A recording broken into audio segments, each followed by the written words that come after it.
जैसा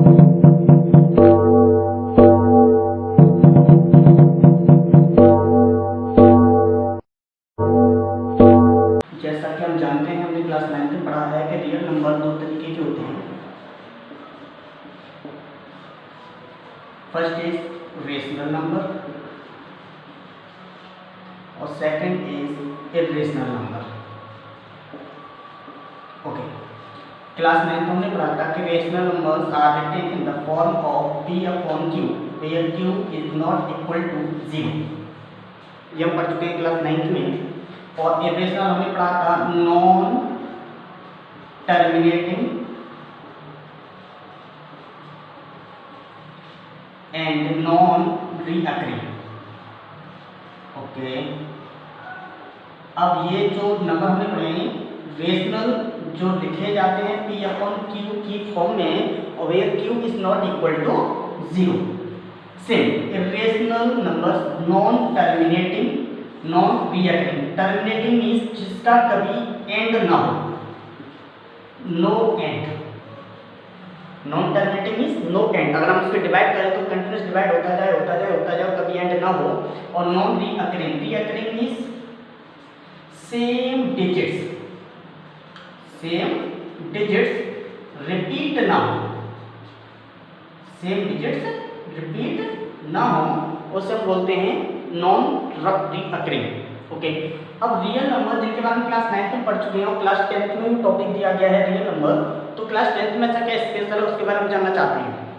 चलिए क्लास 10 में स्टार्ट करते हैं एक्सरसाइज 1.1।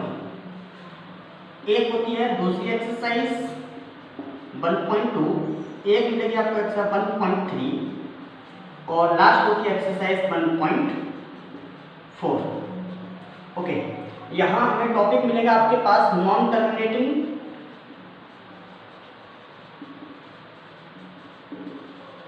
And terminating. किस केस में कोई भी नंबर टर्मिनेटिंग होगा, किस केस में नॉन टर्मिनेटिंग होगा विदाउट एक्चुअली डिवीजन। एक्सरसाइज 1.3 में जब हम बात करेंगे तो वहाँ बात करेंगे इर्रेशनल नंबर्स का प्रूफ, इर्रेशनल नंबर प्रूफ। वहाँ पूछा जाएगा कोई भी नंबर इर्रेशनल है या नहीं, ये हमें प्रूफ करना होगा। अब एक्सरसाइज 1.1 और 1.2, तो 1.1 में आती है डिवीजन एल्गोरिथम। क्या?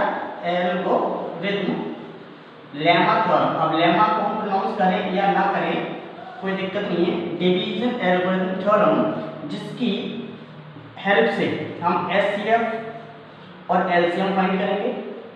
दूसरा उसके एप्लीकेशंस भी हम पढ़ेंगे। क्या पढ़ेंगे? एप्लीकेशंस।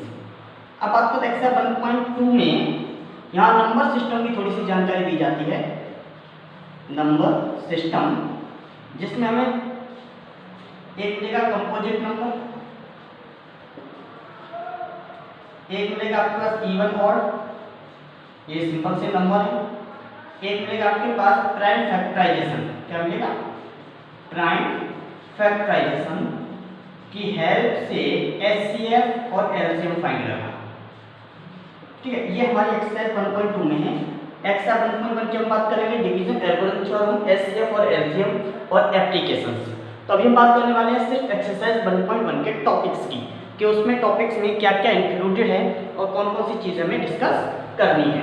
तो ये सारी चीज़ें थोड़ी सी एरेज कर देता हूँ क्योंकि इनकी हम बात करेंगे नेक्स्ट वीडियो में।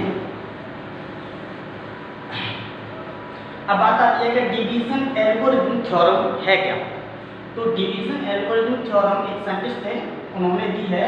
इसको मैंने कहा अभी थोड़ी देर पहले कि लेमा एक वर्ड यूज होता है division algorithm, lemma theorem. Lemma को हम प्रोनाउंस करें या ना करें कोई फर्क नहीं पड़ता क्योंकि डिवीजन नाम थ्योरम वही है।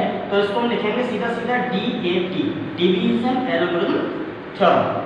डिवीजन एल्गोरिथम क्या है? सिंपली जैसे हम डिवाइड करते हैं, सपोज दैट जैसे मैंने डिवाइड किया है 12 कितने से? 5 से। ठीक, अब 5 से हम 12 को डिवाइड करते हैं तो याद 5 2 जा 10, रिमाइंडर 2। तो हम ये जानते हैं कि ये जो हमारे पास 12 है ये क्या है? डिविडेंड। क्या है? डिविडेंड। और ये 5 ये क्या है? डिवीजन। डिवीजन। ओके, अब यहाँ पर ये 2 ये क्या बोलते हैं, quotient. Okay, last one that is remainder. तो ये सिंपली हमने क्लास 6 7 8 में पढ़ा हुआ है कि डिविडेंड क्या होता है, डिवीजन क्या होता है, क्वोशिएंट क्या होता है, रिमाइंडर क्या होता है। बस इन्हीं सब का जो यूज है वो डिवीजन एल्गोरिथम थ्योरम में दिया गया है। हमने फॉर्मूला पढ़ा था कि dividend is equal to division multiply by quotient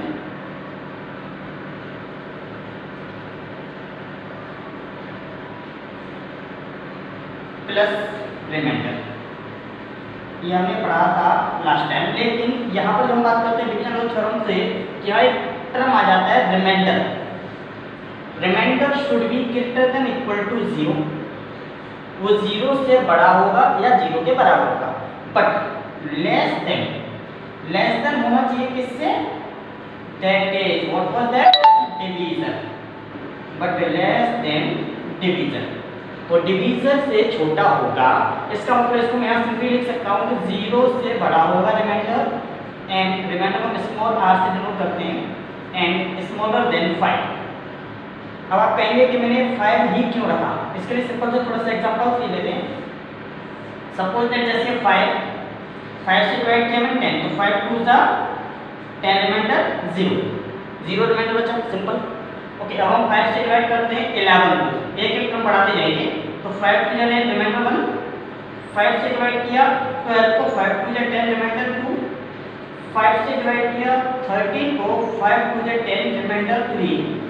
5 से डिवाइड किया 14 को, 5 2 जा 10, रिमाइंडर 4। और 5 से डिवाइड किया 15 को, और 5 3 जा 15, फिर अगेन रिमाइंडर 0। अब यहाँ पर हमारे पास जो केसेस हम ये देख रहे हैं कि रिमाइंडर मेरे पास 0 बचता है, 1 बचता है, 2 बचता है, 3 बचता है, 4 बचता है, लेकिन 5 नहीं बचता, क्योंकि मेरा जो डिवीजन है वो 5 है।